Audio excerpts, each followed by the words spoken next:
ಕರ್ನಾಟಕ ಕಾಂಗ್ರೆಸ್ ಒಳಗಡೆ ಮತ್ತೆ ಸಿಎಂ ಕುರ್ಚಿ ಕಾದಾಟ ಜೋರಾಗಿದೆ ಅನ್ನೋದು ಈಗ ಸ್ಪಷ್ಟ ಕಾಣ್ತಿದೆ.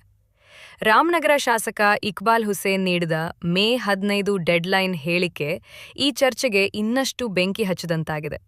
ಮೇ 15ಕ್ಕೆ ಡಿಕೆ ಶಿವಕುಮಾರ್ ಸಿಎಂ ಆಗೋದು ಫಿಕ್ಸ್ ಅಂತ ಅವರು ಹೇಳಿದ್ದು ಸದ್ಯ ಕಾಂಗ್ರೆಸ್ ಪಾಳೆಯದಲ್ಲೇ ದೊಡ್ಡ ಗದ್ದಲಕ್ಕೆ ಕಾರಣ ಆಗಿದೆ. ಇದು ಹೊಸ ಹೇಳಿಕೆಯಲ್ಲ. ಇಷ್ಟಕ್ಕೂ ಇವ್ರು ಮೊದಲು ಕೂಡ ದಿನಾಂಕ ಹೇಳಿದ್ರು. ಆದ್ರೆ ಈ ಬಾರಿ ಇದೇ ಫೈನಲ್ ಅಂತ ಹೇಳಿದ್ದಾರೆ ಅಂದ್ರೆ ವಿಷಯ ಒಳಗಡೆ ಎಷ್ಟು ಗಂಭೀರವಾಗಿದೆಯೋ ಅರ್ಥ ಆಗ್ತಿದೆ. ಡಿಕೆಶಿ ಬೆಂಬಲಿಗರ ಮಾತು ಏನಂದ್ರೆ 2023ರಲ್ಲಿ ಸರ್ಕಾರ ರಚನೆ ಆಗೋವಾಗ್ಲೇ ಪವರ್ ಶೇರಿಂಗ್ ಬಗ್ಗೆ ಒಂಥರ ಒಪ್ಪಂದ ಆಯ್ತು, ಈಗ ಅದನ್ನ ಜಾರಿಗೆ ತರೋ ಟೈಮ್ ಬಂದಿದೆ ಅಂತ. ಮೇ 20ಕ್ಕೆ ಸರ್ಕಾರಕ್ಕೆ 3 ವರ್ಷ ಪೂರೈಸೋದು ಕೂಡ ಇವರಿಗೆ ಒಂದು ಬಲವಾದ ಕಾರಣ. ಅದ್ರ ಜೊತೆಗೆ ಮೇ 15 ಡಿಕೆಶಿ ಹುಟ್ಟುಹಬ್ಬ.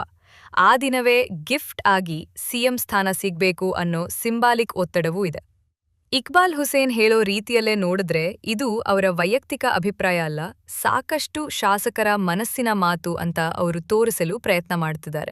ಇದ್ರ ನಡುವೆ ಸತೀಶ್ ಜಾರಕಿಹೊಳಿ ಮತ್ತು ಎಚ್.ಸಿ. ಮಹದೇವಪ್ಪ ದೆಹಲಿಗೆ ಹೋಗಿ ಹೈಕಮಾಂಡ್ ಭೇಟಿಯಾಗಿದ್ದು ಕೂಡ ಸಾಕಷ್ಟು ಕುತೂಹಲಕ್ಕೆ ಕಾರಣವಾಗಿದೆ. ಇಕ್ಬಾಲ್ ಹುಸೇನ್ ಇದನ್ನ ಸಾಮಾನ್ಯ ವಿಚಾರ ಅಂತ ಹೇಳಿದ್ರು, ರಾಜಕೀಯದಲ್ಲಿ ಏನೂ ಸಾಮಾನ್ಯ ಅಂತ ಇರೋದಿಲ್ಲ ಅನ್ನೋದು ಎಲ್ರಿಗೂ ಗೊತ್ತು. ವಿಶೇಷವಾಗಿ ಇಂತಹ ಟೈಮ್ನಲ್ಲಿ ದೆಹಲಿ ಭೇಟಿಗಳು ಅಂದ್ರೆ ಹೈಕಮಾಂಡ್ ಮಟ್ಟದಲ್ಲಿ ಏನೋ ಚರ್ಚೆ ನಡೀತಿದೆ ಅನ್ನೋ ಸಂದೇಶವೇ ಹೊರಗ್ಬರುತ್ತದೆ. ಇನ್ನೊಂದೆಡೆ ಸಿಎಂ ಸಿದ್ದರಾಮಯ್ಯ ಬಣ ಕೂಡ ಕೈಕಟ್ಟಿ ಕೂತಿಲ್ಲ.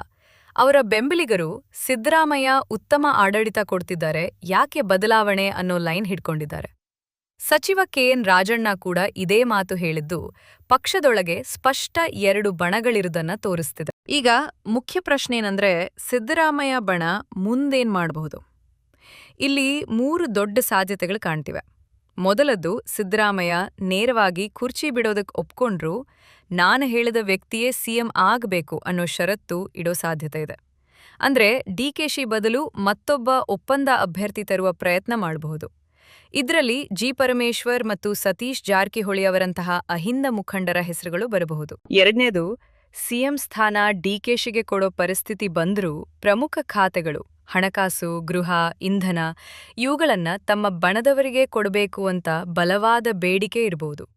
ಇದರಿಂದ ಆಡಳಿತದ ಮೇಲಿನ ಹಿಡಿತ ಕಳೆದುಕೊಳ್ಳದೇ ಇರೋದು ಅವರ ತಂತ್ರ ಆಗ್ಬಹುದು.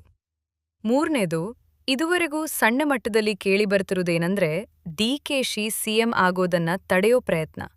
ಇದು ನೇರ ವಿರೋಧವಾಗಿ ಕಾಣಿಸ್ಕೊಳ್ಳದೆ ಇನ್ನೂ ಟೈಮ್ ಇದೆ, ಚುನಾವಣೆಗಳಿವೆ, ಸ್ಥಿರತೆ ಮುಖ್ಯ ಅನ್ನೋ ಕಾರಣಗಳ ಮೂಲಕ ಹೈಕಮಾಂಡ್ ಮೇಲೆ ಪ್ರಭಾವ ಬೀರುವ ರೀತಿಯಲ್ಲಿ ನಡೀಬಹುದು. ಇದರ ಮಧ್ಯೆ ಮತ್ತೊಂದು ಫ್ಯಾಕ್ಟರ್ ಇದೆ, ಮುಂದಿನ ರಾಜ್ಯಸಭೆ ಚುನಾವಣೆ, ಪರಿಷತ್ ಚುನಾವಣೆ, ಪಂಚರಾಜ್ಯ ಫಲಿತಾಂಶ. ಇವೆಲ್ಲ ಮುಗಿಯುವವರೆಗೆ ಹೈಕಮಾಂಡ್ ದೊಡ್ಡ ನಿರ್ಧಾರ ತೆಗೆದುಕೊಳ್ಳೋದನ್ನ ಮುಂದೂಡಬಹುದು ಅನ್ನೋ ಮಾತು ಕೇಳಿಬರ್ತಿದೆ. ಮಲ್ಲಿಕಾರ್ಜುನ ಖರ್ಗೆ ಹಾಗೂ ರಾಹುಲ್ ಗಾಂಧಿ ಇಬ್ರೂ ಕೂಡ ಈ ಹಂತದಲ್ಲಿ ಸರ್ಕಾರದಲ್ಲಿ ಅಸ್ಥಿರತೆ ಬರೋದು ಬೇಡ ಅಂತ ನೋಡ್ತಿದ್ದಾರೆ ಎನ್ನಲಾಗುತ್ತಿದೆ. ಇದ್ರ ನಡುವೆ ಎಚ್.ಡಿ. ಕುಮಾರಸ್ವಾಮಿ ಮಾಡಿದ 40ರಿಂದ 50 ಶಾಸಕರು ದೆಹಲಿಗೆ ಹೋಗೋಕೆ ರೆಡಿ ಆಗ್ತಾ ಇದ್ದಾರೆ ಅನ್ನೋ ಹೇಳಿಕೆ ಮತ್ತಷ್ಟು ಗೊಂದಲ ಸೃಷ್ಟಿ ಮಾಡಿದೆ. ಇದು ನಿಜನಾ ಅಥವಾ ರಾಜಕೀಯ ಒತ್ತಡ ಸೃಷ್ಟಿಸೋ ಮಾತಾ ಅನ್ನೋದು ಸ್ಪಷ್ಟ ಇಲ್ಲ. ಆದ್ರೆ ಸರ್ಕಾರದ ಒಳಗಿನ ಅಶಾಂತಿ ಹೊರಗೆ ಬಂದಿದೆಯೇ ಅನ್ನೋ ಅನುಮಾನ ಹುಟ್ಟಿಸಿದೆ. ಒಟ್ಟಿನಲ್ಲಿ ನೋಡಿದ್ರೆ ಮೇ ತಿಂಗಳು ಕರ್ನಾಟಕ ರಾಜಕೀಯಕ್ಕೆ ಟರ್ನಿಂಗ್ ಪಾಯಿಂಟ್ ಆಗೋ ಸಾಧ್ಯತೆ ಇದೆ. ಡಿಕೆಶಿ ಬಣ ಒತ್ತಡ ಹೆಚ್ಚಿಸ್ತಿದೆ, ಸಿದ್ದರಾಮಯ್ಯ ಬಣ ತಂತ್ರ ರೂಪಿಸ್ತಿದೆ, ಹೈಕಮಾಂಡ್ ಬ್ಯಾಲೆನ್ಸ್ ಮಾಡೋಕೆ ನೋಡ್ತಿದೆ. ಮೇ 15 ನಿಜವಾಗಿಯೂ ಡೆಡ್ಲೈನ್ ಆಗುತ್ತಾ ಅಥವಾ ಇನ್ನೊಂದು ರಾಜಕೀಯ ಡ್ರಾಮಾ ಆಗುತ್ತಾ ಅನ್ನೋದು ಇನ್ನೂ ಸ್ಪಷ್ಟ ಇಲ್ಲ.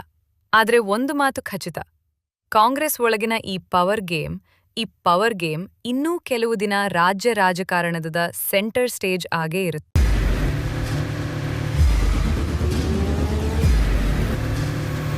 ಪ್ರಜಾಮಾರ್ಗ ನ್ಯೂಸ್, ಇದು ಜನಸಾಮಾನ್ಯರ ಧ್ವನಿ. ನಮಸ್ಕಾರ. ನೀವು ನೋಡ್ತಾ ಇದ್ದೀರಾ ಪ್ರಜಾಮಾರ್ಗ ನ್ಯೂಸ್. ರಾಷ್ಟ್ರದ ರಾಜ್ಯದ ರಾಜಕೀಯದ ಬಗ್ಗೆ ಹೆಚ್ಚಿನ ಸಿನಿಮಾ ಅಪ್ಡೇಟ್ಗಳಿಗಾಗಿ ಫಸ್ಟ್ ಲೈಕ್ ಮಾಡಿ, ಸಬ್ಸ್ಕ್ರೈಬ್ ಆಗಿ, ಹಾಗೆ ಫಾಲೋ ಕೂಡ ಮಾಡಬೇಕು.